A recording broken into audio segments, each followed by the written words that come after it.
বন্ধুরা, সেপ্টেম্বর মাসের 15 তারিখে শুক্র এবং কেতুর একটা সংযোগ বা প্ল্যানেটারি কনজাংশন আমরা ফর্ম হতে দেখব সিংহ রাশি। তাই গ্রহ সংযোগ বা প্ল্যানেটারি ট্রানজিট একটা প্রভাব কিন্তু কালপুরুষের 12টি রাশির জাতক জাতিকাদের উপরই পড়তে দেখা যাবে। বন্ধুরা, আজকে আলোচনা করব শুক্র এবং কেতুর এই প্ল্যানেটারি কনজাংশন বা ট্রানজিটের ফলে কালপুরুষের নবম রাশি অর্থাৎ ধনু রাশির জাতক জাতিকাদের ঠিক কোন ধরনের সমস্যাগুলোর মধ্যে পড়তে হবে এবং সেই সমস্যাগুলো তারা ঠিক কীভাবে মোকাবিলা করতে পারবেন। বন্ধুরা, শুক্র এবং কেতুর এই সংযোগ বা প্ল্যানেটারি ট্রানজিট কিন্তু আপনার রাশি থেকে নবম ঘরে সংগঠিত হতে চলেছে। এখন জ্যোতিষশাস্ত্রে এই নবম ঘরকে বলা হয় ধর্মভাব। নবম ঘর জাতক জাতিকাদের ধর্ম, ভাগ্য, গুরুবচন, গুরু কৃপা, গুরু শিষ্য সম্পর্ক, উচ্চশিক্ষা, আধ্যাত্মিকতা, ভ্রমণ বা তীর্থযাত্রা, পূর্বজন্ম, পিতা, রক্তপ্রবাহ, নাভ বা স্নায়ুকে নির্দেশ করে।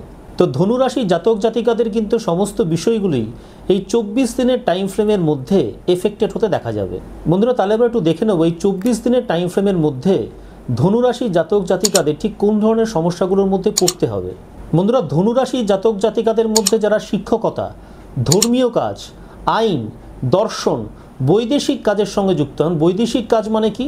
যারা নাকি ফরেন কারেন্সি এক্সচেঞ্জ সংক্রান্ত কাজের সঙ্গে যুক্ত, যারা নাকি বৈদেশিক মুদ্রা লেনদেনের কাজ করেন, ফোরেক্স ডিলার হিসেবে কাজ করেন, যারা এই সমস্ত পেশার সঙ্গে কাস্টমার এবং ক্লায়েন্ট অ্যাকুইজিশনের সঙ্গে যুক্ত, তাদের কিন্তু এই 24টা দিনের মধ্যে বেশ অসুবিধা বা সমস্যার মধ্যেই পড়তে হবে।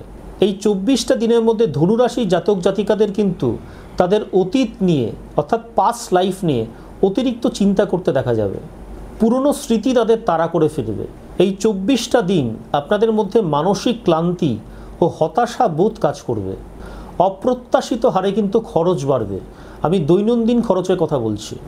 খুচরো ইনসিকিউর বিনিয়োগ বা ইনভেস্টমেন্ট বা নিয়মিত লটারি কাটার দিকে কিন্তু আপনাদের ঝোঁক এই 24টা দিনের মধ্যে বাড়তে দেখা যাবে। কিন্তু এই ধরনের ইনসিকিউর ইনভেস্টমেন্টকে এই 24 দিনের মধ্যে যদি আপনারা এন্টারটেইন করার চেষ্টা করেন, তাহলে কিন্তু সেক্ষেত্রে আপনাদের লাভের থেকে ক্ষতিটাই বেশি হবে। বন্ধুরা, আবার ধনুরাশি জাতক জাতিকাদের জন্য কয়েকটা সহজ উপায়ের কথা বলে দিই। প্রতিদিন ভোরে সূর্যোদয়ের সময় একটি তামা, পেতল বা মাটির পাত্রে জল রেখে সূর্যদেবকে জল অর্পণ করবেন এবং ওং সূর্যায় নমঃ এই মন্ত্রটি 108 বার জপ করবেন। প্রতিদিন সন্ধেবেলা আপনার নিজের ঘরে বা আপনার ঠাকুর ঘরে বা পুজো করার স্থানে একটি তিলের তেলের প্রদীপ জ্বালিয়ে রাখবেন।